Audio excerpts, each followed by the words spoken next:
Campos dos Goitacazes, Rio de Janeiro, 1862. A fazenda Boa Esperança era um império. 450 escravos trabalhavam do nascer ao pôr do sol. Canaviais que se estendiam até onde a vista alcançava. Muros de pedra de 3 metros de altura cercando toda a propriedade. Torres de vigia nos 4 cantos. Capitães do mato patrulhando dia e noite. Matilhas de cães treinados para caçar gente. Ninguém escapava da Boa Esperança. Ninguém. Nos últimos 20 anos, 47 escravos tentaram fugir. Todos foram capturados. Todos foram punidos. Muitos morreram, mas houve uma exceção. Uma mulher que tentou 3 vezes e nas 3 vezes foi capturada, chicoteada, marcada, torturada, mas nunca quebrada. O nome dela era Francisca. Mas depois da primeira captura, todos a chamavam de Chica da Corrente, por causa das marcas permanentes nos tornozelos, ferros em brasa formando a letra F de fugitiva, cicatrizes que nunca sararam, que sangravam quando chovia, que a faziam mancar quando fazia frio. Mas essas marcas não a definiam, elas só provavam uma coisa: Francisca nunca desistiu. E na 4ª tentativa, na 4ª vez, ela não fugiu sozinha. Ela voltou, com 87 homens armados, e transformou aquela fazenda em campo de batalha. Fique até o final para descobrir o que aconteceu quando ela retornou, porque esta não é só uma história de fuga, é uma história de guerra. Tudo começou 14 anos antes, 1848. Francisca tinha apenas 6 anos, mas já entendia perfeitamente o que significava ser escrava. Ela nasceu na própria fazenda, em uma senzala úmida, chão de terra batida, teto de palha que vazava quando chovia. Sua mãe se chamava Joana, 36 anos, corpo destruído por anos de trabalho forçado, tuberculose consumindo seus pulmões. Joana trabalhava na casa grande, mucama da família Ribas, servia o coronel, a esposa dele, os 3 filhos, das 5 da manhã até meia-noite, sem descanso, sem folga, sem escolha. Francisca cresceu, vendo a mãe definhar dia após dia, a tosse ficando pior, o sangue manchando o pano que ela carregava na boca, os olhos fundos, a pele grudada nos ossos. Mas uma coisa em Joana nunca morreu: a esperança. Francisca tinha 10 anos. Era noite, agosto de 1852. Joana a chamou para fora da senzala, para um lugar isolado, longe de ouvidos curiosos. "Preciso te contar uma coisa", disse Joana, a voz rouca. Tossiu sangue, limpou a boca. "Antes de morrer, você precisa saber a verdade." Francisca sentiu o coração apertar. "Verdade sobre o quê, mãe? Sobre quem você é? Sobre de onde você veio?" Joana olhou ao redor, verificando se estavam realmente sozinhas. "Você não nasceu aqui." "Eu nasci em um quilombo", continuou Joana. "Quilombo Manuel Congo, nas matas entre Campos e Cantagalo. 200 pessoas viviam lá, livres, plantando, criando filhos, vivendo. Seu pai era o líder. O nome dele é Damião." Francisca arregalou os olhos. "Eu tenho um pai?" "Tem, e ele ainda está vivo. Ainda está lá." Lágrimas desceram pelo rosto de Joana. "Ele não sabe que você existe." "Por quê?" "Porque eu fui capturada quando você estava na minha barriga." Joana fechou os olhos, lembrando. "Foi em 1842. Eu estava grávida de 5 meses. Fui ao rio buscar água sozinha. Erro fatal. Os capitães do mato estavam à espreita. Me cercaram. Me capturaram. Gritei pelo Damião, mas já era tarde. Me trouxeram para cá, para a fazenda Boa Esperança. O coronel Ribas me comprou. Eu implorei, disse que estava grávida, que tinha um marido. Ele riu. "Agora você não tem nada", disse ele. "Só tem a mim. Você nasceu 4 meses depois. Aqui, nesta senzala. E eu nunca mais vi Damião, nunca mais senti liberdade." Francisca estava em choque. "Por que você nunca me contou?" Porque se eu contasse, você tentaria fugir e eles te matariam. Mas agora eu estou morrendo e você precisa saber. Joana tossiu violentamente, sangue espirrou. Ela limpou e continuou. O quilombo fica a 3 dias de caminhada daqui, para o norte, seguindo o rio Muriaé até a Cachoeira Grande. Depois sobe o morro à direita. No topo você verá fumaça. Sempre tem fumaça. É lá. Seu pai está lá, Francisca. Ele tem 42 anos agora, cabelo começando a ficar grisalho, mas ainda é forte, ainda luta. Um dia, quando eu morrer, se você conseguir, fuja, encontre ele. Diga que Joana te enviou, diga que você é filha dele. Ele vai te acolher, ele vai te amar. Francisca chorava. E você? Por que você não vem comigo? Joana sorriu tristemente. Olhe para mim, filha. Ela abriu os braços, magra como um galho seco. Eu não chegaria nem ao portão da fazenda. Meus pulmões estão destruídos. Mal consigo respirar. Mas você é jovem, forte, você pode conseguir. Promete uma coisa, promete que vai tentar. Mesmo se falhar, mesmo se te capturarem. Promete que nunca vai desistir de ser livre. Francisca segurou as mãos da mãe. Eu prometo. 2 anos depois, em março de 1854, Joana morreu cuspindo sangue na senzala. Sozinha, sem médico, sem remédio, sem dignidade. Francisca tinha 12 anos. Segurou a mão da mãe enquanto ela dava o último suspiro. E naquele momento fez uma promessa silenciosa. Eu vou encontrar ele, mãe. Eu vou para o quilombo. Eu vou ser livre. Ou vou morrer tentando. Francisca esperou 2 anos. Não por medo, mas por estratégia. Ela sabia que fugir sem preparo era suicídio. Aos 14 anos, ela já era diferente das outras crianças escravas. Mais observadora, mais calada, mais atenta. Enquanto as outras brincavam nos poucos minutos livres, ela estudava. Estudava os turnos dos guardas, memorizava quando trocavam, onde ficavam. Descobriu que entre 2 e 3 da madrugada havia menos vigilância. Os guardas cochilavam, os cães dormiam. Era a janela. Estudava o terreno. O muro tinha 3 metros, mas nos fundos, perto do canavial, havia uma parte mais baixa, 2,5 metros. Escalável. Preparou suprimentos. Durante 6 meses roubou comida, um punhado de farinha aqui, um pedaço de rapadura ali, carne seca quando conseguia. Escondeu tudo em um buraco que cavou embaixo da senzala, embrulhado em pano, protegido da umidade. Fez uma faca com um pedaço de ferro que achou no lixo. Afiou em pedra devagar, escondido. Embrulhou o cabo com tecido.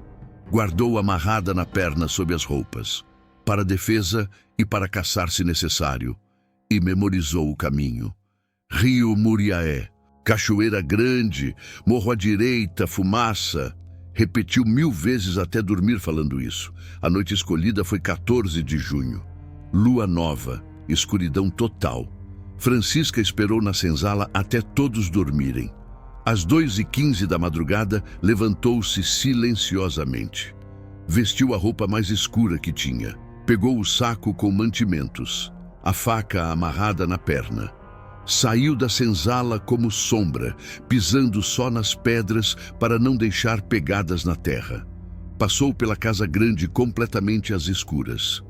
O coronel dormia. A família dormia. Ninguém sabia que uma menina de 14 anos estava prestes a desafiar todo o sistema.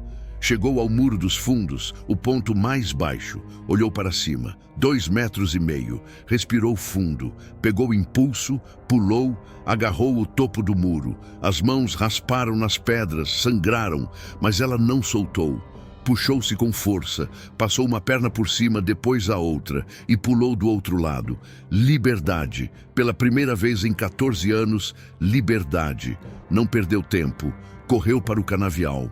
As folhas da cana cortavam sua pele enquanto corria. Braços, rosto, pernas, mas ela não parava. Correu até chegar à mata, e lá parou por um momento. Olhou para trás. A fazenda ficava pequena na distância. Nunca mais. Sussurrou. Nunca mais vou ser escrava. e entrou na mata seguindo para o norte, para o rio Muriaé, para a Cachoeira Grande, para o Quilombo, para seu pai. Dia 1. Francisca caminhou a noite toda orientando-se pelas estrelas. Sua mãe havia lhe ensinado. Estrela do norte. Sempre para o norte. Ao amanhecer, escondeu-se em uma grota, cobriu-se com folhas, dormiu poucas horas, comeu um pouco de farinha. À tarde ouviu vozes ao longe, trabalhadores ou buscadores. Ficou imóvel, mal respirando. As vozes passaram. Quando anoiteceu, continuou. Dia 2. Chegou ao rio Muriaé. A água estava alta, correnteza forte. Precisava atravessar. Hesitou. Não sabia nadar bem, mas não tinha escolha. Entrou na água gelada até a cintura, até o peito. A correnteza puxava. Ela lutou contra. Quase afogou 2 vezes, mas conseguiu. Saiu do outro lado tremendo, exausta, mas viva. Continuou seguindo o rio procurando a cachoeira. Ao anoitecer do segundo dia, ouviu o barulho de água caindo. A cachoeira grande, exatamente como a mãe descreveu. Estou no caminho certo, pensou, o coração acelerando. Mais um dia, só mais um dia. Dia 3. Subiu o morro à direita da cachoeira, íngreme, cansativo. As pernas doíam, os pés sangravam, mas ela subia. E ao chegar perto do topo, viu fumaça subindo entre as árvores. Francisca começou a chorar de exaustão, de alívio, de esperança. Pai, sussurrou, eu cheguei, eu consegui. Desceu correndo em direção à fumaça, o coração explodindo no peito. E então viu as primeiras casas de pau a pique. Simples, mas eram casas. Pessoas livres moravam ali, crianças brincando, mulheres conversando, homens trabalhando na roça. Era liberdade real, tangível. Francisca deu mais alguns passos e então ouviu latidos. Atrás dela, próximos demais. Seu sangue gelou, virou-se e viu 4 homens a cavalo, 5 cães, capitães do mato. Não, gritou ela. Tentou correr para o quilombo. Socorro! Ajuda! Mas estava exausta. 3 dias sem dormir direito, sem comer direito. Os cães a alcançaram, morderam suas pernas. Ela caiu. Um dos capitães desceu do cavalo, agarrou seus cabelos, arrastou-a. Achou que ia escapar, neguinha. Cuspiu no rosto dela. Francisca viu o quilombo tão perto, 50 metros, talvez menos. Pai! Gritou com todas as forças. Damião! Seu pai é Damião! Mas ninguém ouviu. Ou se ouviram, não puderam ajudar. Os capitães a amarraram, jogaram-na na garupa de um cavalo e levaram de volta. De volta para a fazenda. De volta para o inferno. Francisca olhou para trás, viu a fumaça se afastando e chorou. Chorou como nunca havia chorado, porque esteve tão perto, e falhou. A viagem de volta durou 2 dias. Francisca amarrada na garupa do cavalo como um animal. Os capitães do mato riam, contavam histórias de outras capturas. Eles sempre pensam que vão conseguir, dizia um deles, mas sempre voltam. Francisca não respondeu. Apenas olhava para frente, os olhos secos agora. Não havia mais lágrimas, só raiva. Chegaram à fazenda Boa Esperança ao entardecer. Francisca foi jogada no chão de terra na frente da casa grande. O coronel Antônio Ribas estava esperando, de pé na varanda, expressão de satisfação. Trouxeram minha propriedade de volta, disse ele descendo os degraus lentamente. Caminhou até Francisca e a chutou no estômago. Ela gemeu, mas não gritou. Levante-se, ordenou ele. Francisca não se moveu. Eu disse, levante-se. Ele a chutou novamente. Desta vez, ela se levantou devagar, com dificuldade, mas de pé. Olhou nos olhos dele.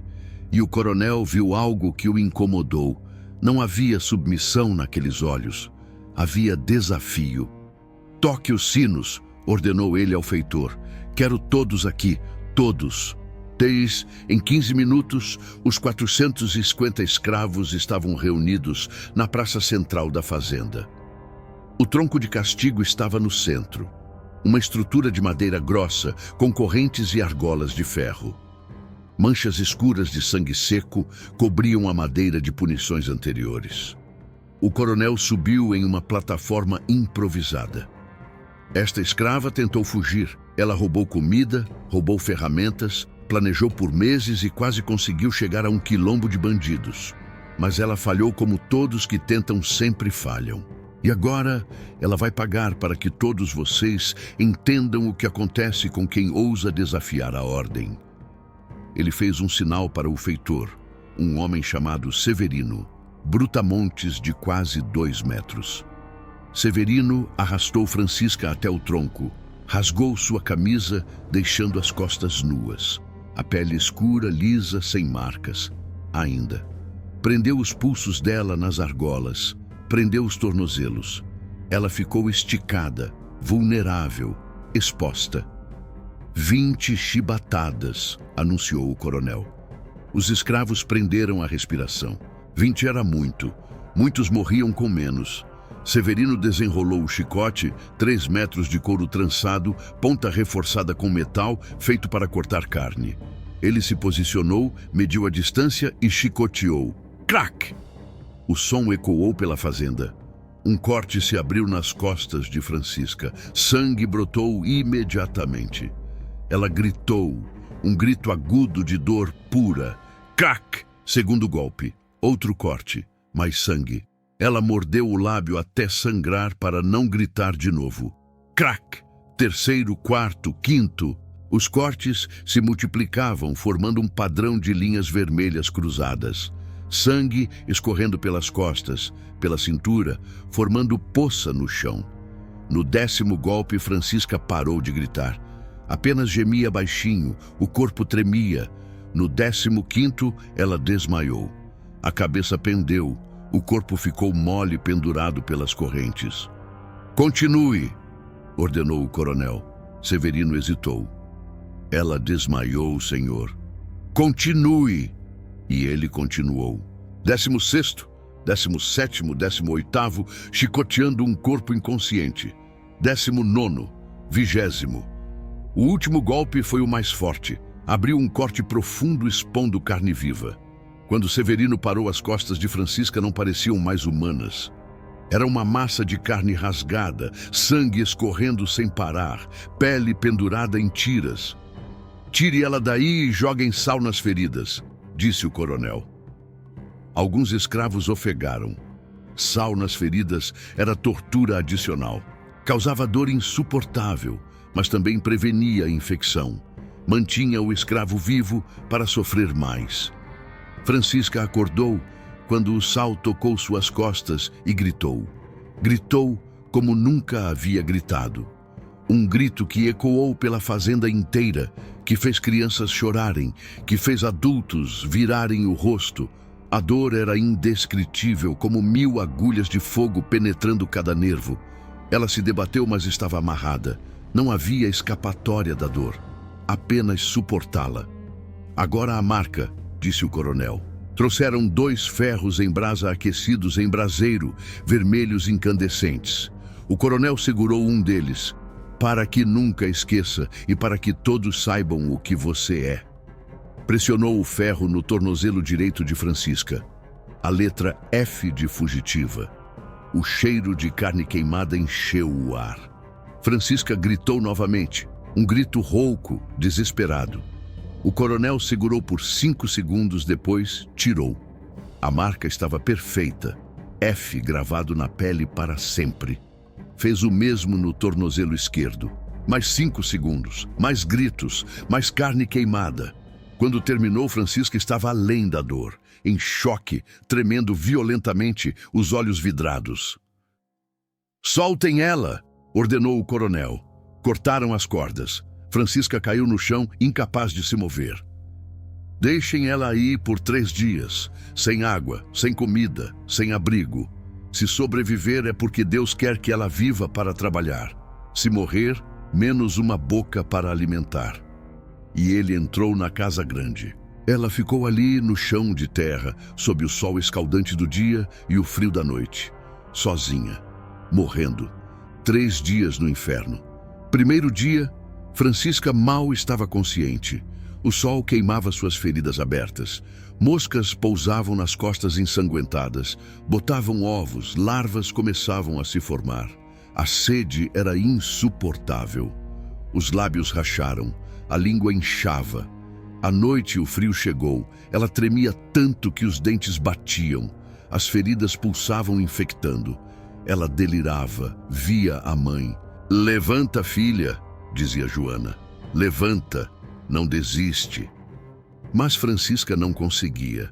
Segundo dia, uma escrava velha chamada Benedita passou perto ao amanhecer indo trabalhar no eito.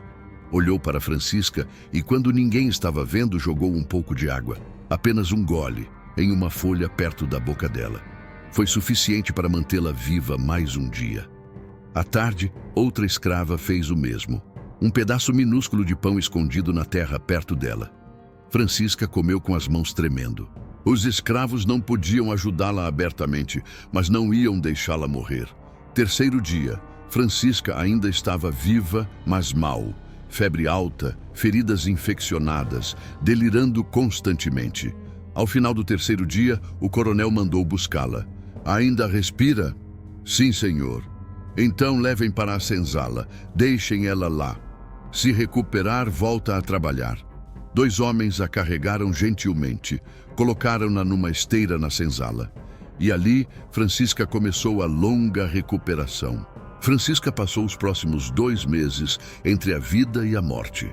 A febre durou 3 semanas. Ela queimava, delirava, convulsionava. As mulheres mais velhas cuidaram dela em segredo quando os feitores não viam. Lavavam as feridas com água e ervas, catinga de porco para evitar infecção, emplastos de folhas para ajudar a cicatrizar. Benedita, a velha que jogou água, foi especialmente dedicada. "Você é forte", sussurrava ela enquanto limpava as feridas. "Mais forte que qualquer um aqui. Não morra, por favor." E Francisca não morreu. Devagar, muito devagar, melhorou. A febre baixou. As feridas começaram a fechar. Cicatrizes se formando, grossas, queloide, permanentes. As costas nunca mais seriam as mesmas. Os tornozelos também não. As marcas F eram profundas, rosa escuro, relevo. Queimavam quando fazia calor, latejavam quando fazia frio. Mas ela estava viva. 2 meses depois da captura, Francisca voltou a trabalhar no eito, cortando cana sob o sol das 5h da manhã às 6h da tarde, como se nada tivesse acontecido. Mas tudo havia acontecido, e todos sabiam. Uma noite, 3 meses após a captura, Francisca estava sozinha sentada fora da senzala, olhando as estrelas. As mesmas estrelas que a guiaram na fuga. Tocou as cicatrizes nas costas. Tocou as marcas nos tornozelos. E fez um juramento silencioso, mas absoluto. "Eu vou tentar de novo. Não sei quando, mas vou. E se me capturarem de novo, vou tentar outra vez. E outra, até conseguir ou até morrer. Mas nunca vou aceitar isso. Nunca." Ela olhou para o norte, para onde ficava o quilombo, para onde seu pai estava. "Espere por mim, pai", sussurrou. "Eu vou chegar até você, eu prometo." 3 anos se passaram. 1859. Francisca tinha 17 anos agora. Não era mais a menina magra e assustada. Era uma mulher forte, resistente, determinada. O trabalho no eito havia endurecido seu corpo. Músculos nos braços, nas costas, nas pernas. E sua mente estava ainda mais afiada. Durante esses 3 anos, ela não ficou parada. Observou. Aprendeu, planejou, descobriu onde o coronel guardava mapas no escritório, segunda gaveta à direita. Conseguiu entrar lá uma vez quando limpava a casa e memorizou cada estrada, cada rio, cada referência. Fez amizades estratégicas com um escravo chamado João, que trabalhava como mensageiro entre fazendas e conhecia todas as rotas. Com 2 mulheres, Ana e Benedita, não a velha, mas outras mais jovens que também queriam fugir. E esperou a época certa.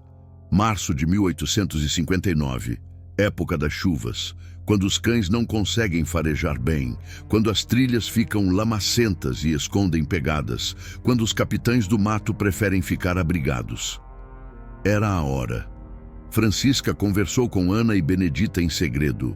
"Vou tentar de novo", disse ela. "Querem vir?" As duas olharam uma para a outra. Ana tinha 20 anos, forte, corajosa. Benedita, 18, mais nova, mais assustada. "Se formos pegas", começou Benedita. "Seremos chicoteadas", completou Francisca. "Talvez marcadas, talvez mortas. Mas se ficarmos, viveremos assim até morrer, trabalhando até o corpo não aguentar mais, morrendo jovens sem nunca ter vivido. Eu prefiro morrer tentando ser livre do que viver assim." Ana assentiu. "Eu vou." Benedita hesitou, mas concordou. "Eu também." Elas roubaram comida ao longo de semanas, esconderam em um buraco nos fundos da senzala. Farinha, rapadura, carne seca, feijão, suficiente para uma semana. João, o mensageiro, desenhou um mapa para elas em um pedaço de pano com carvão como tinta. Rotas alternativas, lugares para esconder. "Não sigam pelo rio", avisou ele. "É óbvio demais. Vão pelas montanhas. Mais difícil, mas mais seguro." Francisca memorizou tudo e marcaram a data. 15 de março de 1859, lua nova. A noite de 15 de março estava escura como breu. Lua nova, sem uma estrela sequer no céu. Nuvens pesadas carregadas de chuva. Perfeito. Francisca, Ana e Benedita esperaram na senzala até todos dormirem profundamente. Às 2h30 da madrugada, Francisca cutucou as duas. Sem palavras, apenas um olhar. Era a hora. Levantaram-se em silêncio absoluto. Pegaram os sacos com mantimentos, facas improvisadas amarradas nas pernas. Saíram da senzala como sombras, pisando apenas nas pedras. Chegaram ao muro dos fundos, o ponto mais baixo. Francisca foi primeira. Pegou impulso, pulou, agarrou o topo. Puxou-se, passou uma perna, depois a outra, pulou do outro lado. Ana veio em seguida, ágil e forte. Benedita hesitou por um segundo, olhou para trás uma última vez, depois pulou também. Liberdade. As três do outro lado do muro. Pela primeira vez em suas vidas, nada as prendia. Nenhuma corrente, nenhum feitor, nenhum senhor. Apenas a noite e a possibilidade. Correram para o canavial. As folhas cortavam a pele exposta, mas elas não se importavam. Correram até chegar à mata. Francisca tirou o mapa de pano que João havia desenhado. "Pelas montanhas", sussurrou ela. "Não pelo rio. É mais difícil, mas mais seguro." Ana e Benedita assentiram e começaram a subida. A montanha era íngreme, pedras soltas rolavam sob os pés, galhos arranhavam os braços e o rosto. Mas elas subiam, determinadas. Depois de 2 horas de caminhada íngreme, a chuva começou. Primeiro gotas finas, depois torrencial. A terra ficou escorregadia, difícil de pisar. Mas Francisca sorriu. "Perfeito", disse ela. "A chuva vai apagar nossos rastros. Os cães não vão conseguir nos farejar." Ana sorriu também. Até Benedita, apesar do cansaço e do medo, sentiu esperança. Caminharam a noite inteira. Quando amanheceu, já estavam a vários quilômetros da fazenda. Esconderam-se em uma grota profunda coberta por vegetação densa. Comeram um pouco de farinha com rapadura, beberam água de um riacho próximo, descansaram. À tarde ouviram vozes ao longe, homens gritando, cães latindo. A busca havia começado. As três se encolheram mais fundo na grota, mal respirando. Os sons se aproximaram, depois se afastaram. Passaram, respiraram aliviadas. Quando anoiteceu, novamente continuaram. Dia 2. Caminharam a noite toda pelas montanhas. A rota que João havia indicado era precisa. Evitavam estradas, vilas, qualquer lugar com gente. Apenas mato, pedras, rios. Ao amanhecer, estavam exaustas. Francisca calculou que já haviam percorrido metade do caminho. Mais 2 dias e chegariam ao quilombo. Esconderam-se novamente. Ana estava bem, forte, aguentando firme. Benedita estava cansada, os pés sangrando, mas determinada. Eu vou conseguir, repetia ela. Eu vou conseguir. Dia 3. Continuaram pela montanha, descendo agora em direção ao vale onde ficava o quilombo. Francisca reconhecia algumas referências do mapa. Uma pedra em formato de águia, um rio com cachoeira pequena, um tronco de árvore caído formando ponte natural. Estavam no caminho certo. O coração dela acelerou. Mais um dia, pensou. Só mais um dia. Dia 4. Desceram a montanha completamente. Estavam agora em terreno mais plano, mais fácil de caminhar. Francisca reconheceu o vale. Quando você vir 3 morros, o do meio tem uma cicatriz de queimada. O quilombo fica atrás desse morro. E lá estava, 3 morros à frente. O do meio com uma faixa escura, árvores queimadas. É ali, disse Francisca quase chorando. Ali atrás daquele morro. As 3 aceleraram o passo, cansaço esquecido, dor esquecida. Só restava esperança e determinação.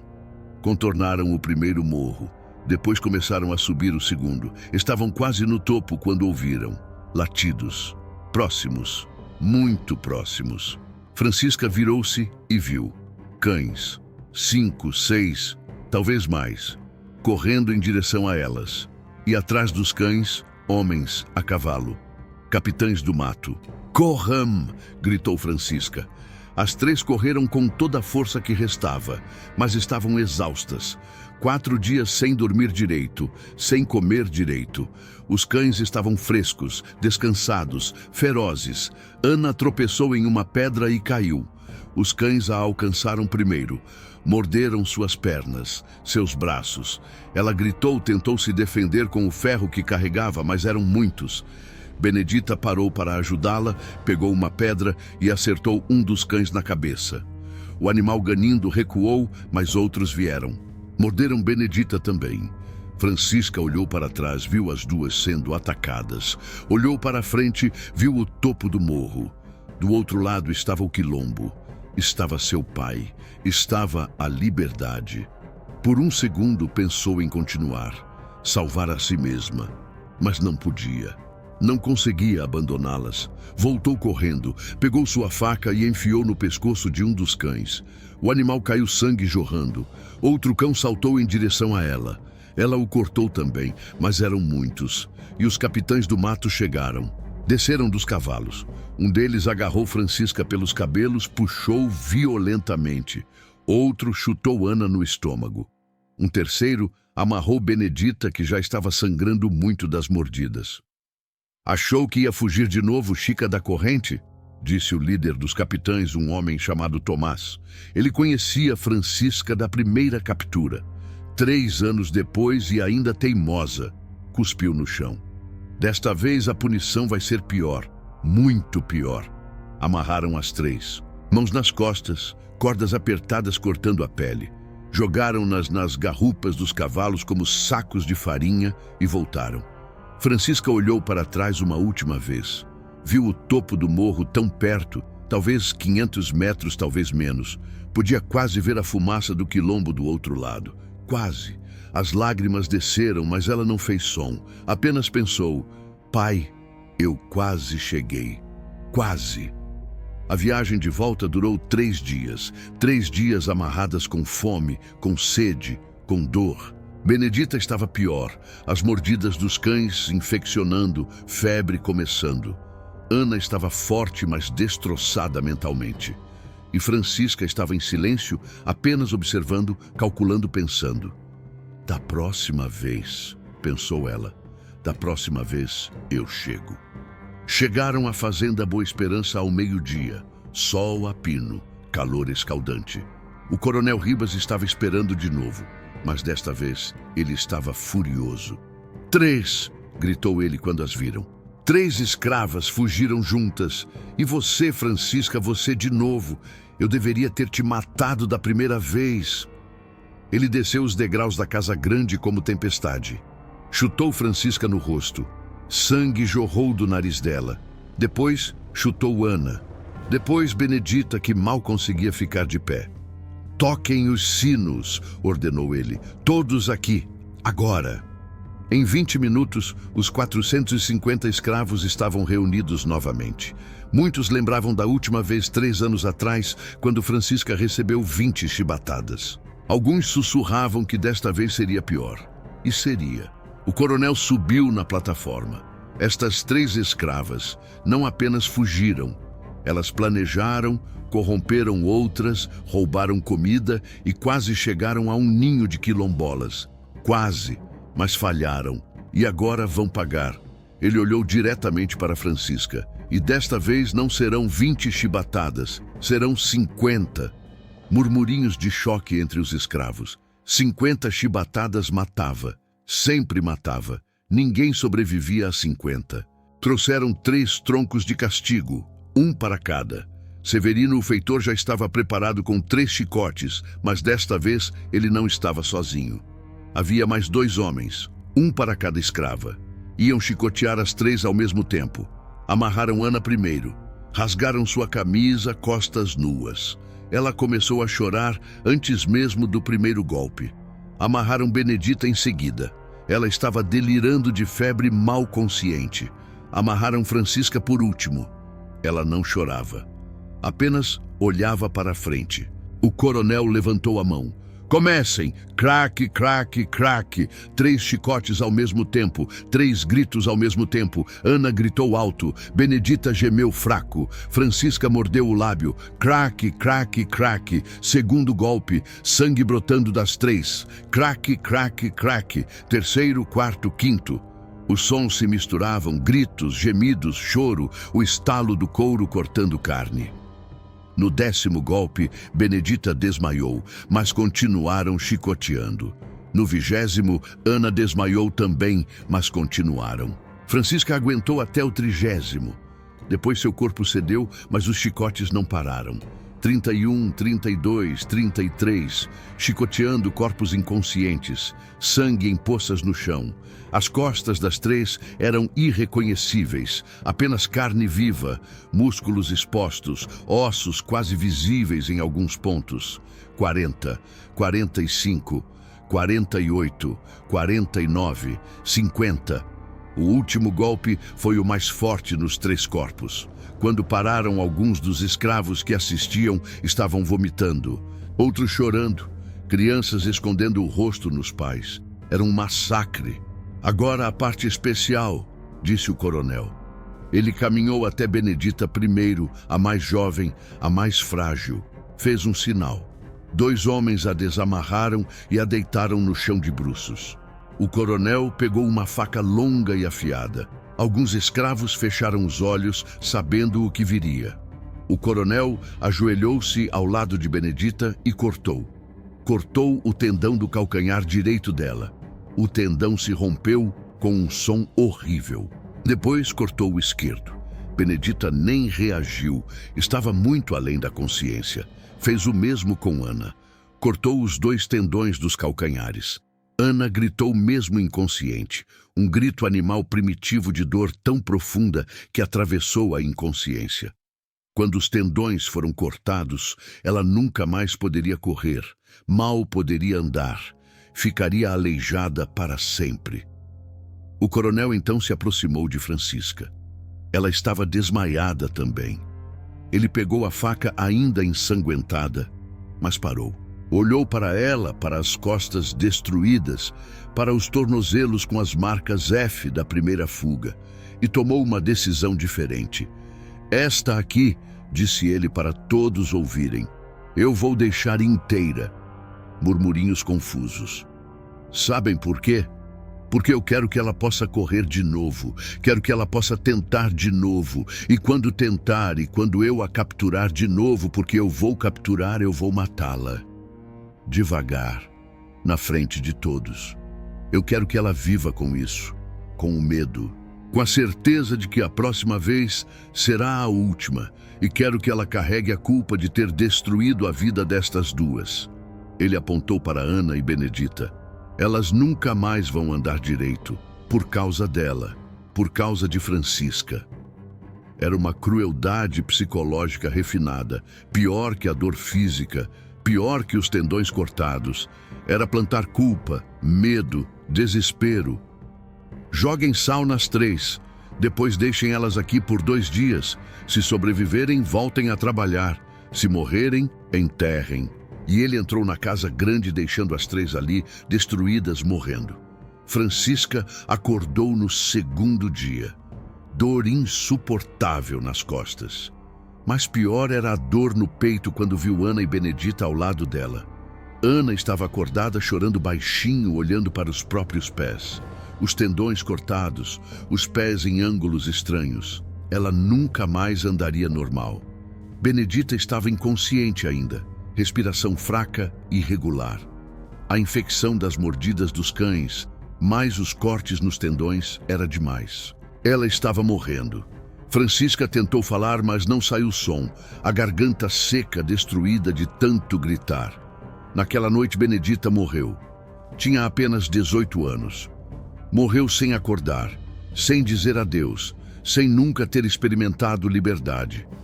Seu corpo foi levado e enterrado em cova comum no cemitério dos escravos, sem nome, sem lápide, sem nada. Apenas mais uma vida apagada. Ana sobreviveu, mas nunca se recuperou. Fisicamente, seus tendões nunca sararam direito. Ela mancava severamente, precisava de bengala para andar, sentia dor constante. Mentalmente estava quebrada. O brilho nos olhos se apagou, a coragem se foi. E Francisca passou 4 meses se recuperando desta vez. As feridas eram muito piores. 50 chibatadas haviam destruído completamente as costas dela. A culpa a consumia. Benedita estava morta por causa dela. Ana estava aleijada por causa dela. Mas então, numa noite 3 meses depois de voltar a trabalhar, Ana procurou Francisca, mancando severamente apoiada numa bengala tosca. Sentou-se ao lado dela, fora da senzala. Ficaram em silêncio por um tempo. Depois Ana falou, sua voz era fraca, mas firme. Não foi sua culpa. Benedita não morreu por sua causa.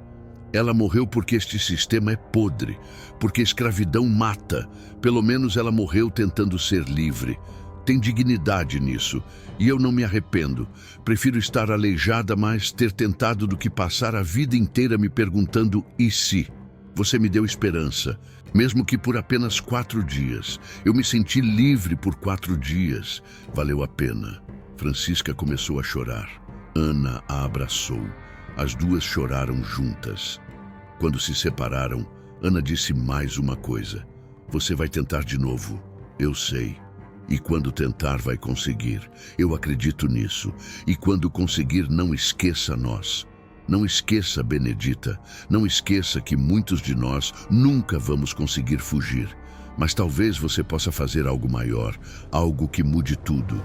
Francisca não entendeu completamente naquele momento, mas guardou as palavras. 2 anos se passaram.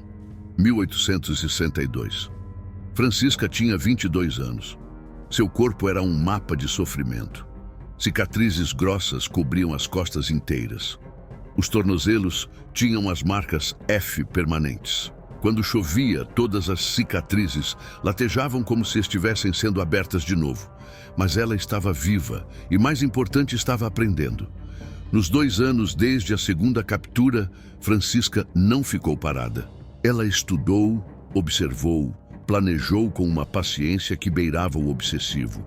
Descobriu que havia um escravo na fazenda, um homem chamado João Grande que conhecia o caminho para o quilombo da Pedra Branca.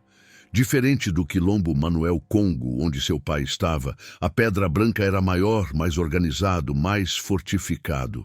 João havia vivido lá anos atrás, antes de ser capturado. Francisca se aproximou dele devagar, ao longo de meses ganhando confiança.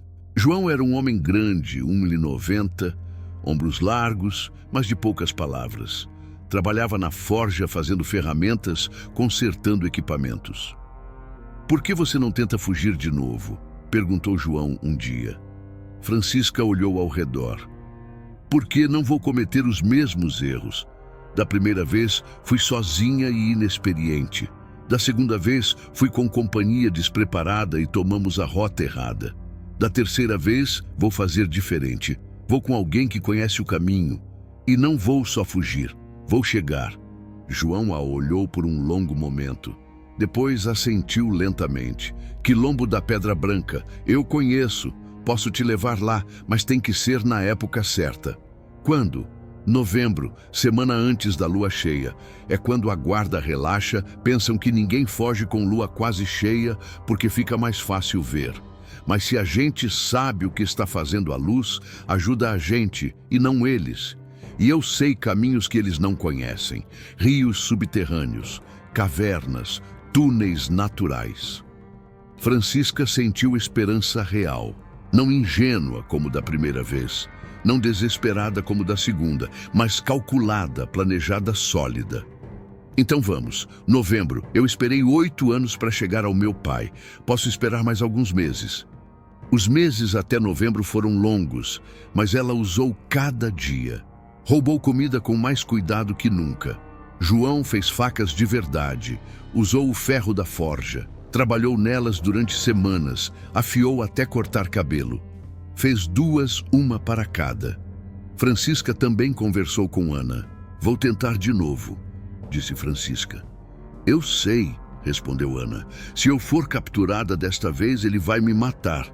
O coronel deixou claro. Mas você não vai ser capturada. Desta vez você vai conseguir. E quando conseguir, Francisca, não volte. Viva, seja livre. E se um dia puder fazer algo por nós, faça, mas não se sacrifique voltando. Novembro de 1862 chegou. 23 de novembro. A noite estava clara, a lua quase cheia, iluminando tudo com uma luz prateada. Eles pensam que é noite ruim para fugir, disse João. Por isso relaxam, e a luz vai nos ajudar a ver o caminho. Confie em mim. Francisca confiava.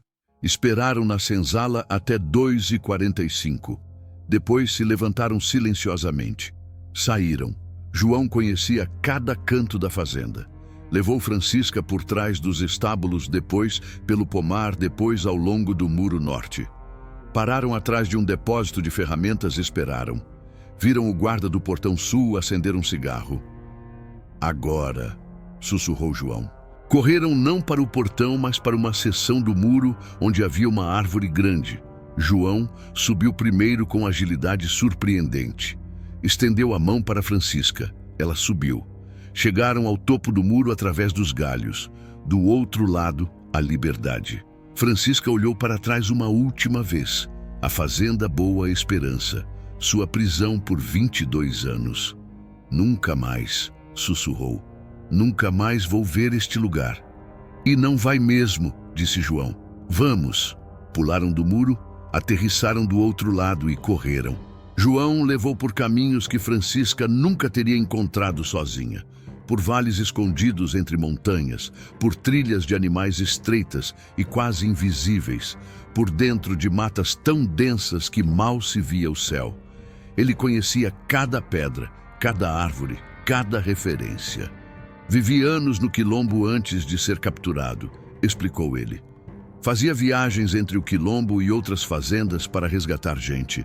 Conheço todos os caminhos secretos. Dia 2. Continuaram caminhando. João mantinha um ritmo constante, nem rápido demais para cansar, nem devagar demais para perder tempo. Eficiente, calculado. Ao amanhecer, esconderam-se em outra caverna maior, desta vez com uma nascente de água doce dentro. Água fresca, limpa, deliciosa. João verificou os pés de Francisca. Estão formando bolhas. Vou fazer emplastos. Ele pegou folhas específicas, mastigou até formar uma pasta, aplicou nos pés dela. A sensação foi de alívio imediato. Dia 3. A caminhada ficou mais difícil. Estavam subindo montanhas agora. Terreno íngreme, rochoso, cansativo. Temos que passar por cima desta serra. Do outro lado está o vale onde fica o quilombo. Mais um dia depois da serra e chegamos. Francisca sentiu um frio na barriga. Um dia. Só mais um dia até seu pai. Subir a serra levou a noite inteira. Francisca estava exausta, mas não parava. Ao amanhecer, chegaram ao topo e à vista. Francisca parou sem fôlego. Do topo da serra, via-se um vale imenso abaixo, verde exuberante com um rio serpenteando pelo meio. Montanhas ao redor, protegendo como muralhas naturais. E lá no centro do vale podia-se ver fumaça, várias colunas de fumaça subindo. É ali, disse João apontando, Quilombo da Pedra Branca. 200 pessoas vivem lá, livres, e seu pai, o Quilombo Manuel Congo, fica a meio-dia de caminhada dali. Eles são aliados. Se seu pai ainda está vivo, vamos encontrá-lo. Francisca começou a chorar. Depois de 8 anos tentando. Depois de 2 capturas, torturas, marcações, cicatrizes. Depois de ver uma amiga morrer e outra ser aleijada. Depois de tudo, estava ali. Podia ver o Quilombo. Podia ver a liberdade. João colocou a mão no ombro dela. Descansamos aqui hoje. Descemos a serra ao anoitecer. E amanhã, ao amanhecer, você vai ser livre. Quando anoiteceu, começaram a descida. Levou 4 horas para chegar ao fundo do vale. Seguiram pela margem do rio. A lua, quase cheia, refletia na água, criando um caminho prateado. Depois de 2 horas caminhando, viram luzes à frente, fogueiras, silhuetas de casas, o Quilombo. João parou. A partir daqui, vamos ser vistos. Eles têm sentinelas, vão nos cercar. Deixe-me falar primeiro. Continuaram e não haviam dado 10 passos quando homens surgiram das sombras. 6, 7, talvez mais, armados com facões, lanças, alguns com arcos. Quem são vocês? João deu um passo à frente. Meu nome é João Grande. Eu vivi aqui há 5 anos antes de ser capturado. Estou voltando. E trouxe alguém. O homem alto se aproximou, observando João à luz da lua. Depois seus olhos se arregalaram. João? João Grande? Achamos que você estava morto. Quase, mas não morri. E agora estou de volta. Os homens baixaram as armas. Alguns sorriram. Zeferino vai querer te ver. E quem é ela? João apontou para Francisca. Ela é Francisca, filha de Damião do Quilombo Manuel Congo. Está procurando pelo pai. Foram escoltados até o centro do Quilombo. Francisca olhava ao redor maravilhada. Casas de pau a pique bem construídas, roças plantadas, uma forja, crianças dormindo nas casas, mulheres e homens acordados conversando ao redor de fogueiras. Era uma comunidade, uma sociedade, livre. Foram levados até uma casa maior. A porta se abriu e saiu um homem que Francisca nunca esqueceria. Zeferino tinha cerca de 45 anos, alto, mais de 1,80 m. Musculoso. Cicatrizes de batalha cobriam os braços expostos, cabelo grisalho nas têmporas, olhos escuros, penetrantes e inteligentes. Era claramente um líder. João Grande, disse Zeferino e sorriu. Pelos ancestrais você está vivo. Estou, e livre de novo. Os dois se abraçaram como irmãos. Zeferino então olhou para Francisca. E você? Meu nome é Francisca, sou filha de Damião do Quilombo Manuel Congo. Venho procurando por ele há 8 anos. Tentei fugir 3 vezes, fui capturada 2 vezes. Na terceira consegui, e agora estou aqui. Zeferino a estudou. Viu as marcas F nos tornozelos. Viu as cicatrizes que subiam pelos braços. Viu a determinação nos olhos. Damião é meu amigo. Conheci ele há 20 anos e ele perdeu uma mulher Joana que foi capturada grávida. Ele nunca soube se a criança nasceu, se sobreviveu. Passou todos esses anos pensando que havia perdido ambas. Francisca sentiu as lágrimas subirem. Ele está vivo, então? Está. E vai ficar em choque quando te conhecer. Posso ir até ele? Agora? Agora não. É meio da noite. O Manuel Congo fica a meio-dia de caminhada daqui. Vocês estão exaustos. Descansem esta noite. Amanhã, ao amanhecer, eu mesmo vou levá-la até seu pai. Francisca dormiu profundamente. Mais profundamente do que havia dormido em anos. Porque pela primeira vez na vida estava segura. Estava livre. E amanhã veria seu pai. Acordou ao amanhecer com alguém batendo na porta. Era Zeferino. Vem, vou te levar até Damião agora. Comeram um café rápido e partiram. Caminharam pela manhã. O sol nascendo iluminando o vale. Pássaros cantando. A natureza viva, livre e bonita. Depois de 5 horas, Zeferino parou. Ali, disse ele, apontando. Francisca olhou. Entre as árvores via-se fumaça subindo. É o quilombo Manuel Congo. Seu pai está lá. Continuaram até chegarem próximos ao quilombo. Homens armados surgiram. Zeferino, o que te traz aqui? Vim trazer alguém para Damião.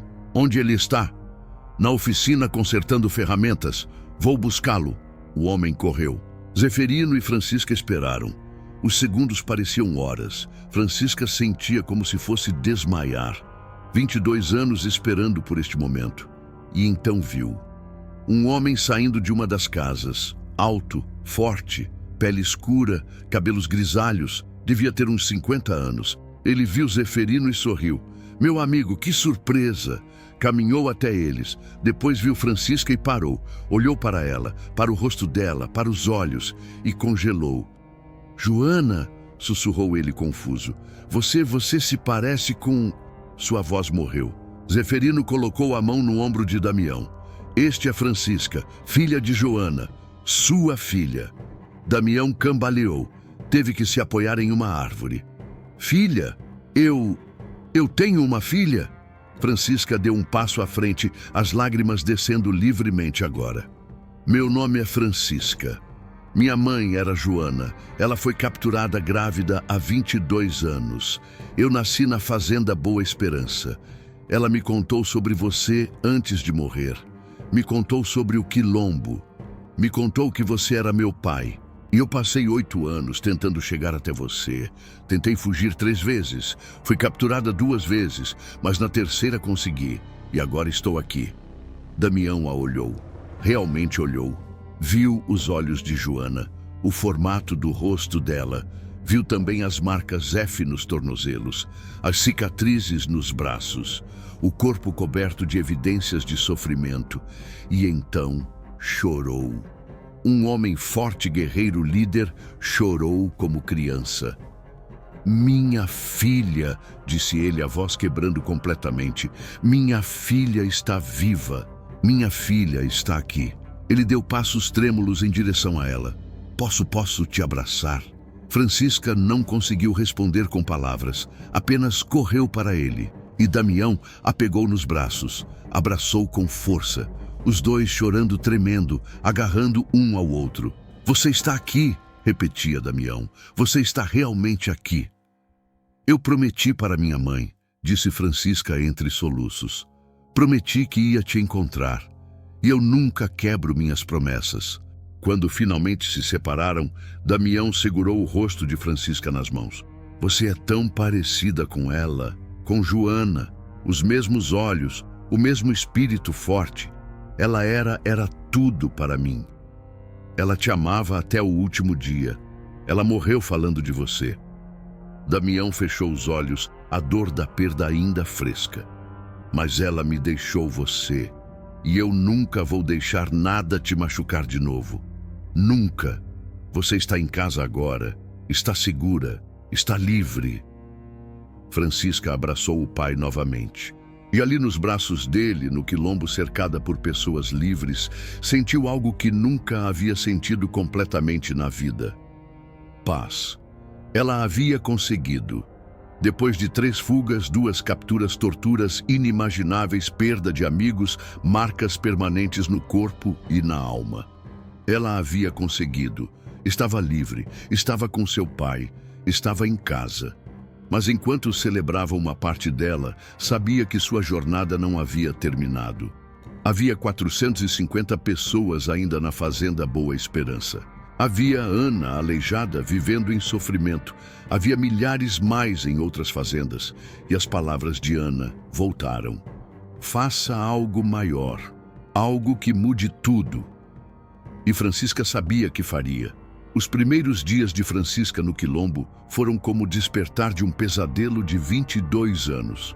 Mas depois de um mês, Francisca começou a ficar inquieta. Não conseguia esquecer Ana mancando com os tendões cortados. Não conseguia esquecer Benedita morrendo aos 18 anos. Não conseguia esquecer os 450 ainda escravizados. Uma noite, 2 meses após chegar ao quilombo, ela conversou com Damião. Pai, preciso te contar algo. O que foi, filha? Não consigo parar de pensar neles, nas pessoas que deixei para trás. Damião assentiu lentamente. Todo fugitivo sente isso. Não é só culpa, é saber que posso fazer algo. O que você quer fazer? Francisca respirou fundo. Quero voltar, não para ficar, mas para libertá-los. Voltar? Francisca, você foi torturada lá, quase morreu. Não vou sozinha. Quero voltar com um exército, libertar a fazenda inteira. Não só os escravos, mas destruir o poder do coronel, fazer justiça. Damião ficou em silêncio. Quantos guardas a fazenda tem? Cerca de 25 homens armados. Milícia particular do coronel. Mais feitores, talvez 35 no total. Não tenho 100 guerreiros treinados. Tenho talvez 20 homens aqui. Não posso deixar o quilombo desprotegido. Então vou sozinha. Não. Mas há outra opção. Zeferino. O quilombo da Pedra Branca tem mais de 200 pessoas. Desses, talvez 80 sejam guerreiros treinados. Zeferino tem organizado um exército quilombola. Se alguém pode ajudar você, é ele. Na manhã seguinte, foram até o quilombo da Pedra Branca. Zeferino os recebeu. Ouviu enquanto Francisca explicava seu plano. Ela não escondeu nada. Contou sobre a fazenda, sobre o coronel, sobre as torturas, sobre Ana e Benedita, sobre os 450 ainda lá. Quando terminou, Zeferino ficou em silêncio. Depois falou. Eu entendo o seu desejo. Mas atacar uma fazenda fortificada com 35 homens armados é perigoso. Eu sei, mas eu conheço a fazenda, cada canto, cada ponto fraco. Sei quando a guarda é menor, sei onde estão as armas. Eu posso guiar vocês. Zeferino olhou para Damião. Você apoia isso? Apoio. Minha filha tem razão. Não podemos apenas nos esconder, temos que lutar. E libertar outros é lutar. Zeferino assentiu. Está bem. Vou reunir meus guerreiros. Quem quiser ir voluntariamente vai. Quantos você precisa? Quantos você puder dar? Posso dar 70 guerreiros daqui. Damião, quantos você pode trazer? 15 no máximo. Então, teremos 85 guerreiros. Mais você e Francisca fazem 87. 87 contra 35. Boas chances se tivermos o elemento surpresa. Quando podemos ir? Precisamos planejar. Você vai nos contar tudo sobre a fazenda, cada detalhe, desenhar um mapa. Depois vamos treinar a operação. Vai levar tempo. 2 meses, talvez 3. Francisca quis protestar, mas entendia. Um ataque mal planejado falharia. Os próximos 2 meses foram intensos. Francisca desenhou mapas detalhados da fazenda. Cada edifício, cada muro, cada portão, cada torre de vigia. Marcou onde dormiam os guardas, onde ficava o arsenal, onde ficavam as senzalas. Zeferino estudou os mapas por dias, fez perguntas. Cada detalhe importava. Zeferino montou um plano. Atacaremos de madrugada, lua nova, escuridão total. Dividiremos em 3 grupos. Grupo 1, liderado por mim, 30 homens ataca os quartéis da milícia. Silenciosamente. Matamos ou capturamos todos antes que possam dar alarme. Grupo 2, liderado por Damião. 30 homens liberta as senzalas e arma os escravos. Grupo 3, liderado por João Grande. 25 homens controla os portões. Você, Francisca, vem comigo no grupo 1. Você conhece o caminho, vai nos guiar. Depois você vai direto para a Casa Grande. O coronel é seu. Justiça pessoal.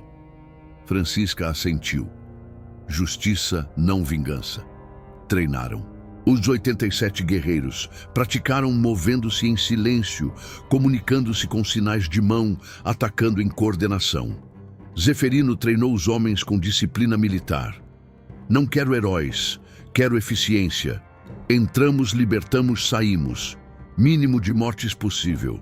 Só matamos quem resistir ou ameaçar. Não somos assassinos, somos libertadores. Francisca treinou também. Aprendeu a lutar com faca, com lança, com arco. Seu corpo ficou ainda mais forte. Zeferino disse algo importante. Quando formos lá, você vai querer matar o coronel. É natural, mas te aconselho a não fazê-lo. Por quê? Ele merece morrer. Merece, mas morte é fácil, é misericordiosa. Há punições piores que morte. Deixá-lo vivo, mas sem nada. Sem fazenda, sem escravos, sem poder, sem dinheiro. Transformá-lo em nada. Fazer ele viver como as pessoas que ele escravizou viveram. Isso é justiça verdadeira. Ele vai viver décadas, sentindo cada dia o que tirou de outros. Francisca concordou. Você tem razão. Morte seria perdoá-lo. Vou deixá-lo viver. Na miséria. Finalmente, agosto de 1862 chegou. Estava na hora. Zeferino reuniu os 87 guerreiros. Amanhã marchamos. Vai levar 3 dias para chegar à fazenda. Atacamos na 4ª noite. Lua nova. Escuridão completa. Durmam bem hoje. Amanhã começa uma jornada que vai mudar muitas vidas. Na manhã seguinte, 20 de agosto de 1862, os 87 guerreiros se reuniram, armados com facões, lanças, alguns com arcos, alguns com espingardas velhas. Francisca usava roupas escuras, faca na cintura, cabelos amarrados. As marcas F nos tornozelos visíveis, ela não as escondia. Eram troféus de sobrevivência. Zeferino deu o comando. Marchamos. E marcharam 87 pessoas, ex-escravos, quilombolas, guerreiros da liberdade. Os 3 dias de caminhada foram tensos. Evitaram estradas, mantiveram-se em matas densas. Paravam durante o dia, viajavam à noite. No 3º dia, 23 de agosto, chegaram próximos à fazenda. Acamparam a 2 quilômetros de distância. Esperaram o anoitecer. Francisca olhou para a direção da fazenda, a prisão onde passou 22 anos. E esta noite voltaria, não como escrava, como libertadora. Zeferino veio até ela. Pronta, pronta, mais pronta do que nunca estive. Então, vamos acabar com isso. Hoje, 450 pessoas vão dormir livres. Às 2 da madrugada de 24 de agosto de 1862, os 87 começaram a se mover em silêncio absoluto em direção à fazenda Boa Esperança. A 4ª fuga de Francisca havia começado. Mas desta vez, ela não estava fugindo. Estava atacando. A noite estava negra como breu. Lua nova, nenhuma estrela visível. Os 87 guerreiros se aproximaram em silêncio absoluto. Francisca ia à frente do grupo 1. Ela conhecia cada pedra, cada árvore, cada sombra. Pararam a 50 metros do muro. Zeferino fez sinais. Os 3 grupos se separaram. Zeferino fez o sinal, um assobio baixo, 3 notas. O sinal para começar. Os primeiros homens correram até o muro, fizeram escada humana. Outros subiram. Em segundos, 6 homens estavam no topo. Jogaram cordas. O resto subiu rapidamente. Francisca foi uma das primeiras. Quando pulou para dentro, sentiu um arrepio. Estava de volta. Mas tudo era diferente. Ela não era mais a escrava marcada e assustada. Era uma guerreira, uma libertadora, com um exército atrás dela. Chegaram aos quartéis da milícia. 25 homens dormiam ali dentro. Zeferino dividiu o grupo. 15 homens em cada porta. Esperaram, sincronizaram. Depois, entraram. O que aconteceu nos próximos 3 minutos foi rápido e brutal. Os milicianos acordaram para mãos cobrindo suas bocas, facas em suas gargantas. Alguns tentaram reagir, foram mortos silenciosamente. Outros se renderam. Em 3 minutos, os 25 estavam capturados ou mortos. 12 mortos, 13 capturados. Nenhum alarme. Perfeito. Enquanto isso, o grupo 3 de João Grande havia tomado os portões. Os guardas foram os primeiros a cair silenciosamente. Facas nas costas. João colocou seus homens nas torres. Agora controlavam as entradas e saídas. Ninguém sairia. Ninguém entraria.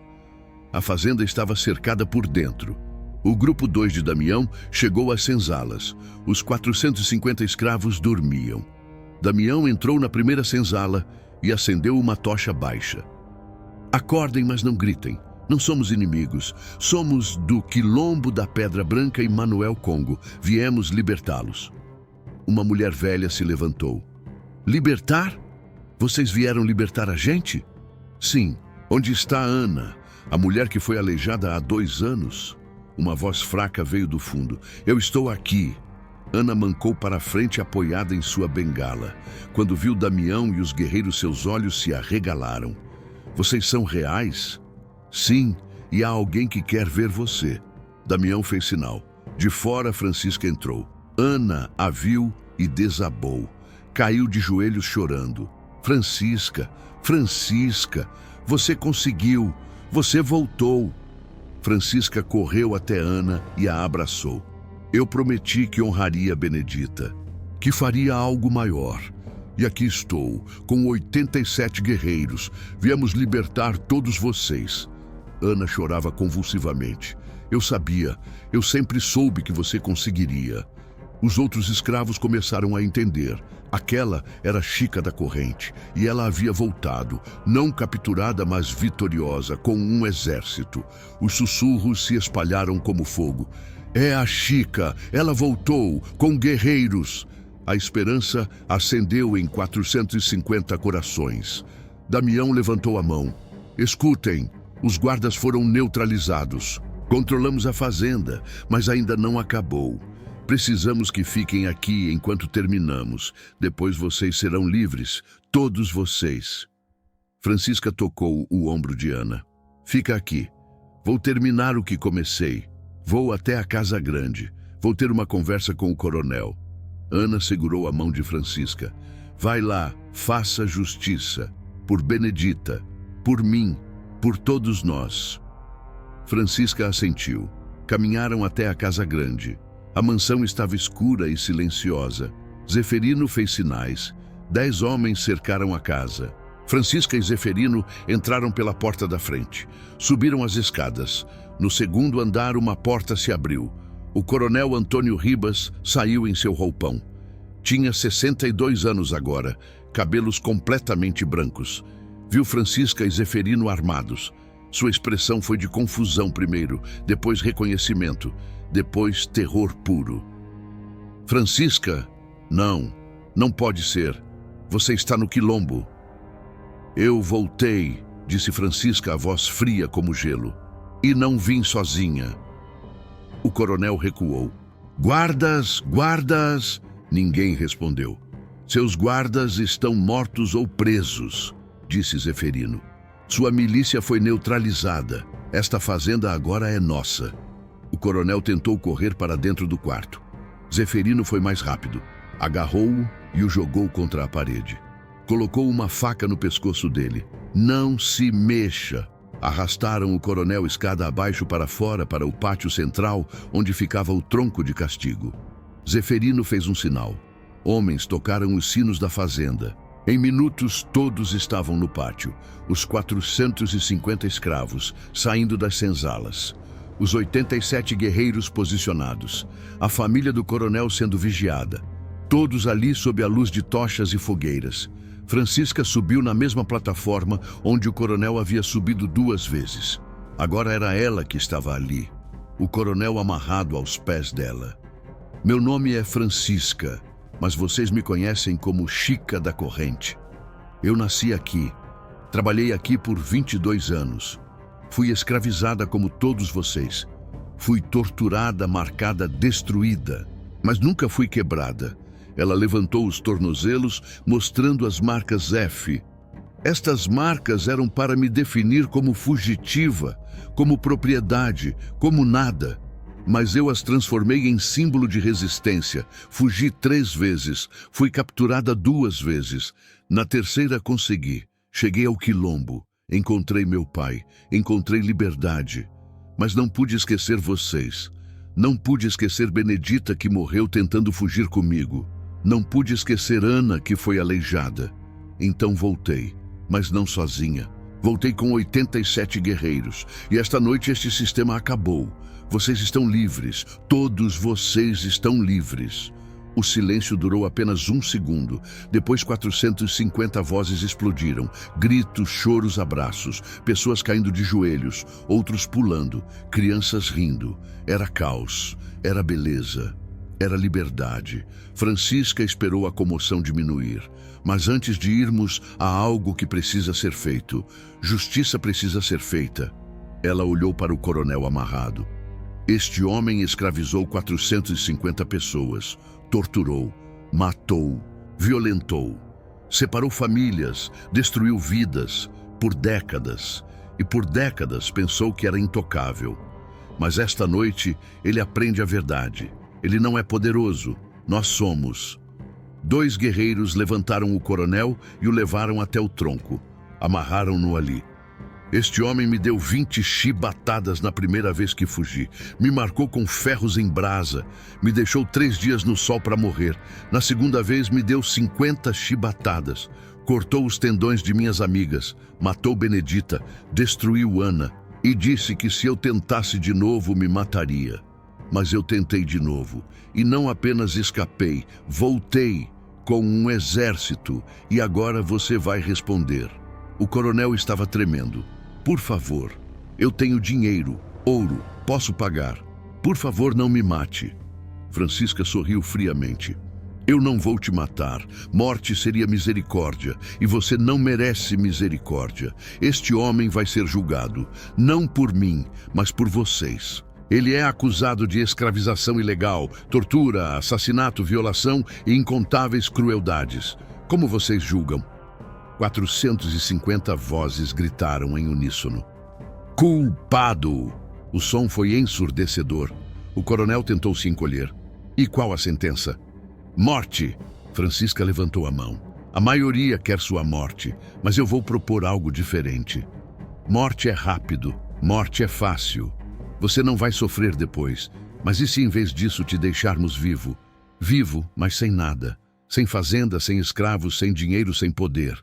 Te deixarmos experimentar o que é não ter nada, o que é ter que trabalhar para sobreviver, o que é ser ninguém, o que é viver como nós vivemos.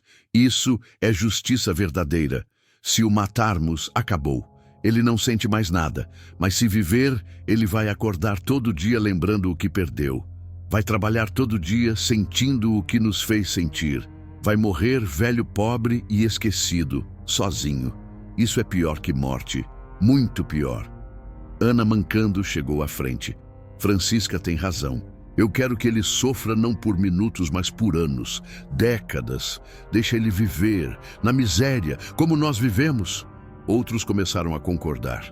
Zeferino disse, votem. Quem quer morte, levante a mão. Talvez 100 mãos. Quem quer deixá-lo vivo, mas sem nada. 350 mãos. Decidido. Desamarraram o coronel. Ele caiu no chão. Você está livre, livre para ir, mas sem nada. Esta fazenda não é mais sua, é deles. Você sai com a roupa do corpo, nada mais. Vá, experimente o mundo como um homem comum. E quando morrer pobre e sozinho, lembre-se, você fez isso consigo mesmo. 2 guerreiros agarraram o coronel e o arrastaram até o portão. Abriram, o jogaram para fora. Ele caiu na estrada de terra, olhou para trás, viu sua fazenda, sua vida, tudo que construiu agora nas mãos dos que ele escravizou. Tinha 62 anos, nunca trabalhou um dia na vida, não sabia fazer nada, não tinha habilidades, não tinha dinheiro, não tinha nada. E percebeu, ele ia morrer pobre, franzino, sozinho. Começou a caminhar pela estrada sem destino, sem propósito. Francisca assistiu até ele desaparecer na escuridão. Depois fechou o portão. E agora? Agora vocês decidem. Vocês têm 3 opções. Primeira, fiquem aqui. Esta fazenda é de vocês agora.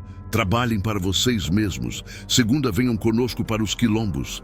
Sempre há espaço. Terceira, vão para onde quiserem. O mundo é grande. Vocês são livres. A escolha é sua. Depois de horas, os números ficaram claros. 200 escolheram ficar na fazenda e 180 escolheram ir para os quilombos. 70 escolheram partir para outras cidades. Ana escolheu ir para o quilombo com Francisca. Não consigo ficar aqui. Tem muita dor nestas paredes. Quero começar de novo, com você. Francisca abraçou a amiga. Sempre terá lugar para você. Nos dias seguintes, organizaram tudo. Os que ficaram dividiram as terras, elegeram líderes, fizeram regras justas. Os que foram para os quilombos viajaram em grupos grandes. Francisca ficou mais uns dias ajudando. Depois chegou a hora de partir. Ela caminhou pela fazenda uma última vez.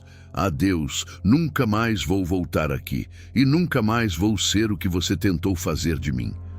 A jornada de volta levou 3 dias, mas era diferente. Não havia tensão, não havia medo, apenas paz, alívio. Quando chegaram ao quilombo da Pedra Branca, foram recebidos como heróis. Festa por 3 dias. A história se espalhou, de quilombo para quilombo. A lenda de Chica da Corrente cresceu e inspirou outros. Francisca não parou. Durante os anos seguintes, liderou mais 12 operações de resgate. Libertou mais de 2.000 pessoas no total. Treinou outras mulheres para lutar. Criou um grupo chamado As Amazonas da Liberdade. 50 mulheres guerreiras. Ela se tornou a pessoa mais procurada do Rio de Janeiro. Recompensa de 10 contos de réis, mas nunca foi capturada novamente. E o Coronel Ribas? Ele sobreviveu por 6 anos. Viveu mendigando nas ruas, dormindo em becos, comendo restos. Envelheceu rápido, doente e fraco sozinho. Ninguém o reconhecia. Em 1868, morreu de frio numa noite de inverno. Foi encontrado numa viela sem identificação, sem dinheiro, sem nada. Enterrado em cova comum, sem lápide, sem nome. Exatamente como os escravos que ele matou. Justiça completa poética. Quando Francisca soube, não sentiu alegria nem tristeza, apenas nada. Que os ancestrais julguem ele. Eu já fiz minha parte. Em 13 de maio de 1888, a princesa Isabel assinou a Lei Áurea.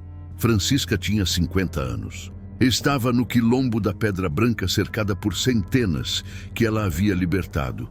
Houve celebração, mas também lágrimas. 26 anos atrasado. Meu pai poderia ter visto isso. Benedita poderia ter vivido para ver. Tantos morreram esperando. Ana tocou o ombro da amiga. Mas chegou, e não foi apenas pela lei. Foi por pessoas como você que lutaram, que resistiram. A lei veio porque vocês tornaram impossível ignorar.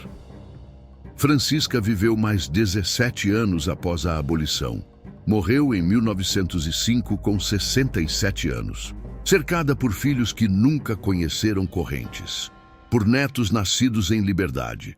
Por bisnetos que nunca saberiam o que era escravidão. Seu corpo foi enterrado no quilombo da Pedra Branca que existe até hoje. Na lápide simples está escrito: Francisca Chica da Corrente, capturada 3 vezes, libertou milhares, nunca desistiu, 1838, 1905. E abaixo, liberdade não é dada, é conquistada. Esta foi a história de Francisca, a escrava que tentou fugir 3 vezes, foi capturada 2 vezes. Foi torturada, marcada, destruída, mas nunca foi quebrada. E na 4ª vez voltou, com 87 homens armados. E libertou 450 pessoas. E depois libertou milhares mais. Ela não esperou a lei. Ela fez a mudança acontecer. E inspirou gerações a lutarem por justiça. Se você gostou desta história, deixe seu like. Se quer mais histórias de resistência e coragem, inscreva-se e ative o sininho. E me conte nos comentários, você teria a coragem de tentar 4 vezes? Até a próxima história. E lembre-se, liberdade não é dada, é conquistada.